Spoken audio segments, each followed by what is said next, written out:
for spending this half hour with us at chapter and verse.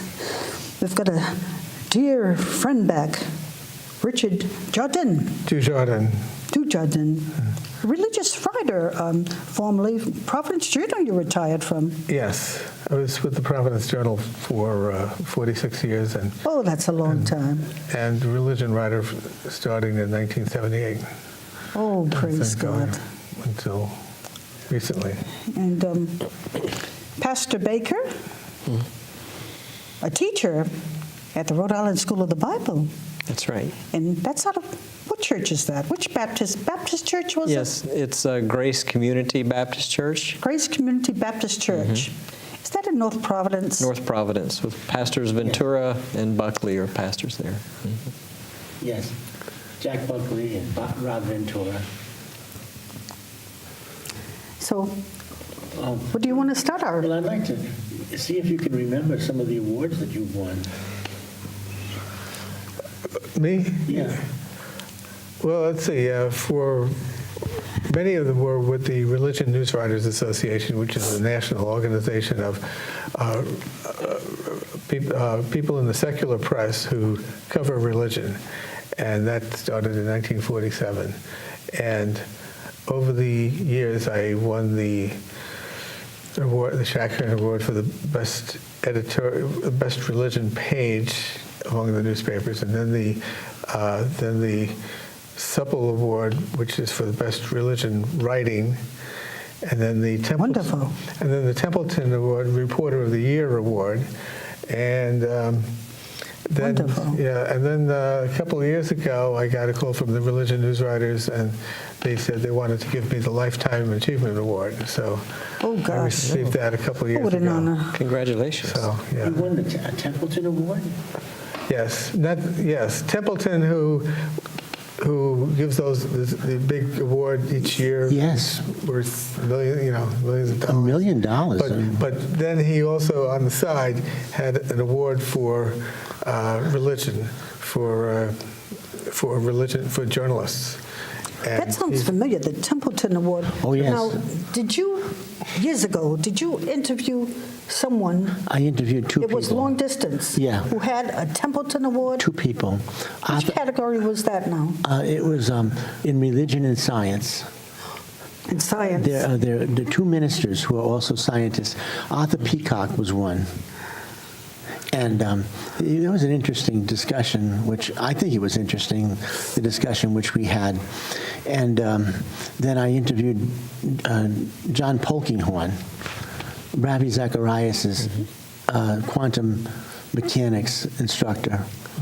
He's no longer on WARV. He used to be, right? No, John Is he still on? John Polkinghorne wasn't on. Rabbi Zacharias? Rabbi is still. Rabbi's on. Good. Yeah, he's quite good. Now, did Mother Teresa ever win that award? I don't The Templeton know. Award?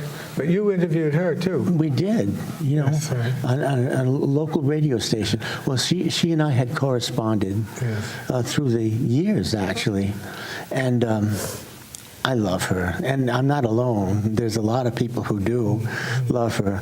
It was really something to have her in my life.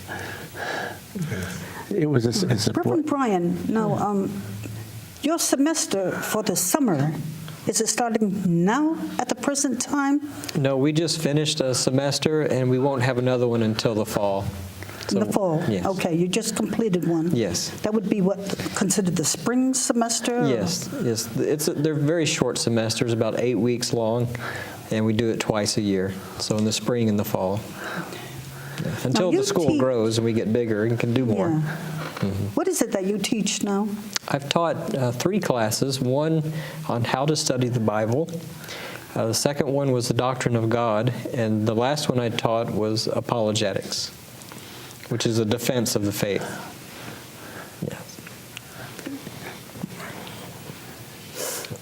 I think that's a wonderful subject, apologetics. It's so practical and handy if we study correctly. and it proves to be handy. Although we had a priest on with us a couple of weeks ago, Friar Nick from Providence College, Nicanor Yeah. Austriaco. And Filipino. yeah, Okay. Filipino. Her parents, her dad is from the Philippines. He was trying to make a point. I think he did make it about the importance of argumentation, but he put argumentation in a subservient category to winning the hearts of people. Steve Brown, a radio preacher, I think he's a Presbyterian. I think he's from Florida now. And he was very well educated, and he used to think that winning an argument and having the strongest arguments was really the key to progress. Until he said that he met somebody whom he bested in an argument. But he said, that's always what I do. He said, if I have a debate with somebody, I always win. And so in this case, the person with whom he was speaking agreed. He said, yes, you have the better arguments. Yes, you make more sense.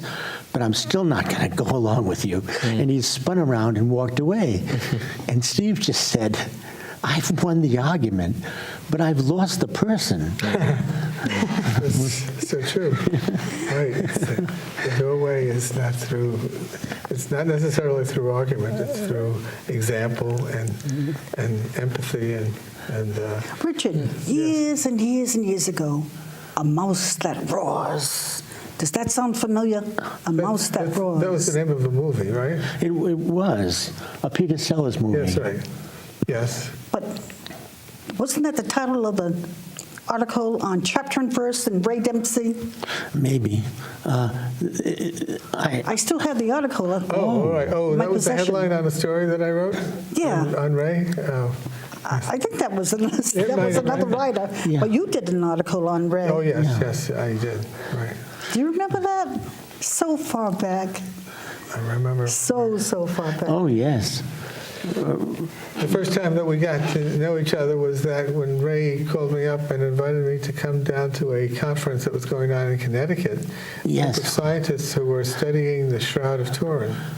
And that was quite an eye-opening experience. And, amazing. And those people, some of those people are still alive and still actively promoting the Shroud of Turin. Were you Yes. able to get down there? Yes, we drove down together. Oh. Yeah. The memories. Right, and that was when I first met Ray, and that conference went on for several days, and Yeah. we drove round trip from. It was in Bradford, Connecticut. And You remember better than I and do. it was a long trip from Providence. Oh, beautiful memories. Yeah. My friend Paul Bromley was one of their advisors. Yeah. He was a lay minister. He wasn't ordained with the denomination, but he had a small community, and his prayer life was exemplary and really remarkable. I went to visit him at one of his summer meetings on a little island off the coast of New York, and my dad came with us. Oh, your father. Yeah. Yeah. And Paul introduced me. For one thing, Paul said he was suspicious of me because I was with the media and I had a camera. And Paul said, "You're with the media, huh?" And I said, "Oh, yes." I said, "But I became involved with the media to present information which we ordinarily wouldn't otherwise get." And that warmed Paul up a little bit. That's what he was kind of looking for. He introduced me to someone, two people. One, a lady and her mom. She had gone to Paul for prayer. She had what she thought was an ovarian cyst, which she was afraid would rupture and do her a lot of damage. So she went to Paul for prayer for the ovarian cyst. And Paul put his hand on her and prayed with her and prayed for her new baby. And now, she had struggled with barrenness for years. She really had a hunger to be a mom. She wanted to be a mom, maybe more than anything else. And this was a kind of a sore point with her. And when Paul kind of, in her mind, missed the opportunity to pray for her in her condition of an ovarian cyst, and instead kind of treaded on some sensitive ground, she was upset. But 9 months later, she gave birth to a healthy child. And then Paul invited me to speak with somebody else, a lady who says that she had cancer and that her cancer had metastasized throughout her body, completely flooding her body. She was expecting death. Paul prayed for her. Afterwards, her oncologist said there was no sign of cancer in her body. Glory to God. What a miracle. Yes. Ovarian cancer? Yeah. What a miracle. Yeah, well, no, the second person had just cancer. I don't remember what kind it was. Oh. The first one had an ovarian. She thought she had an ovarian cyst. Are they both alive today? One of them might still be alive. Yes. One of them, I think, did die. The one who was cured of cancer. I was told that she's no longer with us. Paul died. They say that I didn't know that he died. Nobody told me. I wasn't in touch with the Shroud of Turin Research Project at that time. But other people from the Shroud of Turin Research Project went to his funeral, and in his will, he requested an altar call at a funeral.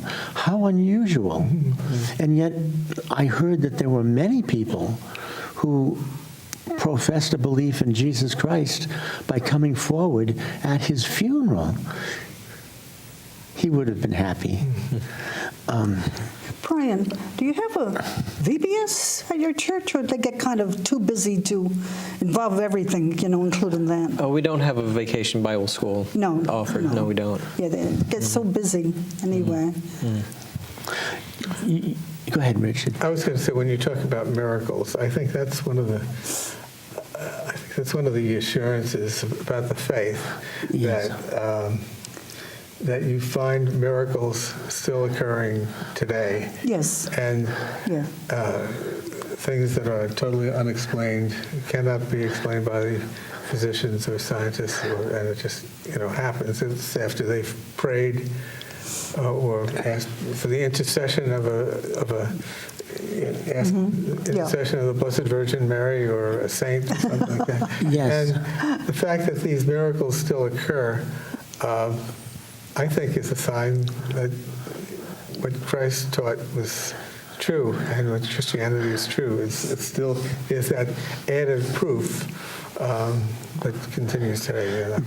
The lady who had cancer, I said to her, I'm going to put this on tape. We had tape in those days. And I said, I'd like to, but I need to speak with your oncologist, though. Will you arrange for that for me? Because if I tell people that it has to be more than just your saying that you were cured from cancer, I need a medical support for that. And she understood. She arranged for me to talk with her oncologist, and I called him up and I said, "Now, tell me, doctor, what can you tell me about her cancer?" And he says, "She no longer has cancer. There is no sign that she has cancer. Neither is there any sign that she has ever had cancer, except for some structures which were removed. They were cancerous. They had been removed. They did not grow back." But he said, other than that, she said she's cancer-free What a at the miracle. time. It was Glory to really, God. really remarkable. Jesus paid for that on Calvary. Yeah, Paul, you would have loved to have met Paul. I don't mean to be presumptuous, but he was such a wonderful guy. And I think you would probably like him if he were here with us tonight. I guess we may have to wait till heaven but that wouldn't be the worst thing. Miracles also reminded me of a story from way back. There was a healing priest who was coming to Rhode Island, and he was holding a service at the Civic Center. And, he was asking, asking for prayers of healing for people. And beforehand, I was going to cover it for the Providence Journal, and so I heard that there was one man there from Montana who was there, and he was blind. And I just kind of stumbled on him. And I thought, my angle for my story was that this guy was going to came all the way from Montana. He was praying, hoping for a miracle. And the service went on, and nothing happened. That was the angle of my story.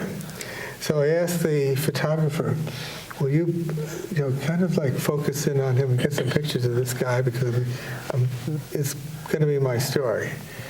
So in the middle of the service, the photographer comes back and she says, that guy you wanted me to take, that blind guy you wanted me to take a picture of? He says he can see. I said, what? And I go up, and I go up to him, and he said, I can see. I can see colors. I can see people. I can't believe it. And he was so blessed. I got his name, and he told me a little bit about his story, and then he gave me the phone number of his wife, who was back in Montana. And I immediately left there and went to the office, which is the Providence Journal, is right across the street. I called up, and this woman answers the phone, and I said, "You're the wife of." What's his name now? It slips my mind right at the moment, but he says that he can see. And she said, "You're telling me that my husband can see?" And she just broke down in tears on the phone. So, Excuse me. so I wanted, I wrote the story up, but then, of course, the editors are really, really skeptical of this whole thing, and they say, "Oh yeah, there's a smirk on their face," and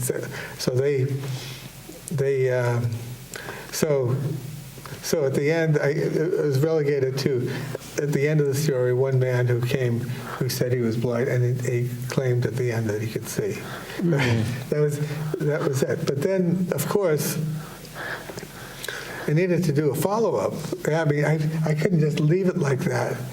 So I followed up, and I talked to him and his wife, and then I talked to he had a job with the IRS, and he had lost his job because he had become blinded and he couldn't see. And I talked to his doctor, his eye doctor. Wonderful. And the eye doctor was very, very cautious, but he said, yes, that's right. He had an accident a couple of years before, and he couldn't see, and he said he couldn't see, and so I wrote that story too, and so you confirmed. I was able to confirm this story. Wonderful. Now, and even the priest who was holding the healing service at the beginning, when I asked him about it at the event, he was, you could say he was a little skeptical too.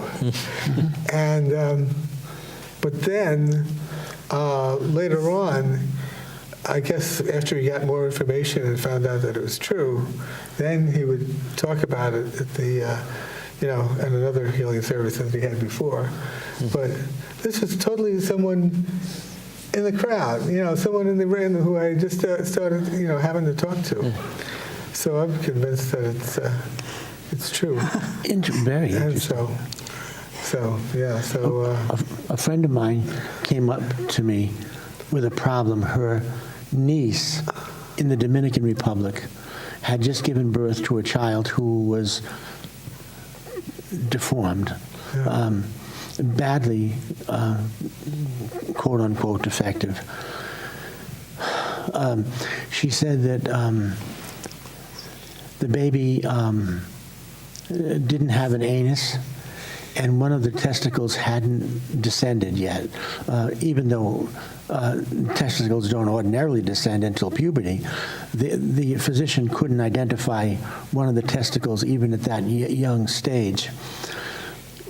She knew that I had corresponded with Mother Teresa, and she wondered if I could help her. So I called Mother Teresa's sisters in the Bronx, and I told them kind of a sad story. The physician there was not hopeful, although I talked with a physician here in Rhode Island, and he was a lot more hopeful. But I think they were going to do not feed the child until the child died. Oh, gee. So I mentioned that to one of the sisters, Mother Teresa's sisters in the Bronx, and she said, oh, we are very much interested in praying for that child. She said, I want you to get the name of the child for me. And the child was named Aiden. And I didn't give her that information just then in the phone call, because I didn't know it until a little bit later. But she said, I ask one thing from you. Please just tell the mother that we are praying for her and the child. And I said, yeah, okay, I'll do that. I got word to them, and the physician came back and said, I made a terrible mistake. He said, the baby does have an anus, and there's no problem with his testicles. I must have overlooked something, or I must have made a mistake. And a physician here in Rhode Island, a Christian physician, he nearly shouted for joy. He had been praying for it, and he was expecting a miracle, and we may have gotten one. Right. Right. Yes. Pastor Brian, Reverend Robert Ventura, how wonderful. And his associate pastor is Reverend Jack Buckley. Yes. Now, Jack doesn't teach, does he, at the school, not at the present time anyway? He serves as the dean of the school. He doesn't teach. The dean? Yes. Ooh. But Now, Pastor Reverend Ventura, Buckley, he teaches Hebrew? What is it? Greek. Oh, Pastor Greek. Ventura, yeah, he Yes. likes to teach Greek. Yes. Greek. Yes. Yeah, he holds Greek classes. I think they have also offered Hebrew, perhaps. There's another gentleman that teaches at the schools named Dr. Robert Borelli, and he has a PhD in Hebrew, Old Testament from Cambridge, so he's quite capable of teaching that class. So I think that's on the docket as well. Mm-hmm. How long has the school been in operation now? Just for a year. Yes. Okay. And it's an unaccredited school. It's a school that the church established to try to reach people perhaps who want something more than what you might get at church at a Sunday school, kind of, but not quite a Bible college, somewhere in between. Kind of whet the appetite for a theological study. Yeah. Rob is a great instructor. I had him for a course, and he was remarkably patient. I studied New Testament Greek, Koine Greek with him. Well, I guess that was like, it was all Greek to me. It was very difficult. For me, it was very difficult. There were some people who had this course before, and for them, they were struggling, but they were doing fine. There was one student who sat next to me, and she was coming in from the cold, but she did very well, I thought. Brenda, she did very well. And what impressed me mostly about Pastor Ventura is that he was so patient with people. He was with me. He had to be more patient with me than anybody because I was struggling the most. I still don't have the entire Greek alphabet memorized yet. I've got about 15. Greek alphabet? Yeah. It's difficult, for sure. I mean, I can imagine. In 8 weeks, you just get an introduction, I'm sure. Because even in seminary, you take 2 years of it, and still, when you get out, you probably have only about a first or second grade Wow. level of education. You have to build the vocabulary and the grammar and all those things. You really have to stick with it and try hard. So, How many letters in the Greek alphabet? you put me on the spot right off the top. I have to count them. I think 26 or something like there that? may be I was 26. thinking in Yeah. the 20s. It's very close to the English alphabet. It's either 24 or 26. We were on a program here at Chapter and Verse, and we got off on a tangent. We're talking about what amounts to natural law. To see if, well, we know that God has given us a conscience as a way of knowing about Him. Because a lot of us know about right and wrong in a lot of different cases, and that conscience, if it's well formed, can present a support for belief in God. Let's see, there were three supports. I think the Bible was one, conscience and creation. I mean, people can look at creation and say, this is a marvelous effect. There must have been a cause for this because it's so well ordered, which is one of the things that Arthur Peacock mentioned to me. I got to tell you an Arthur Peacock story because here we are talking about Arthur Peacock again.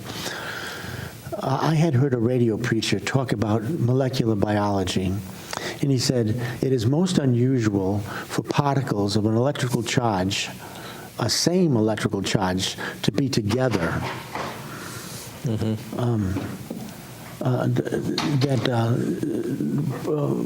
The opposites attract.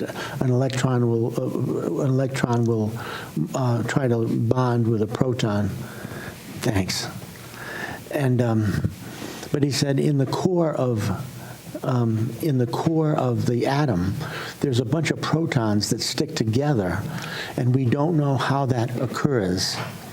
So and he said maybe this is Jesus, because the Bible says that by all things consist of him, or he makes all things consist together. Well, that's the miracle of creation. Yeah. No, how this, Yeah. how that, how this. I mentioned that to Arthur. Miracles. I said, "What do you think of this?" And he said, "No." He said, "You're making a mistake." I said, "I am?" He said, "Yes, you are." He said, "This is called the God in the gaps problem." He said, "Sooner or later, science is going to discover the mechanism for the bonding of or the coexistence of protons within the core of the atom." He said, "And when they do, they'll remember you saying that it's God, and they'll say, 'Oh no, it's an electromagnetic force,' and that you call God." So he said, better to talk about the fact that the universe is ordered.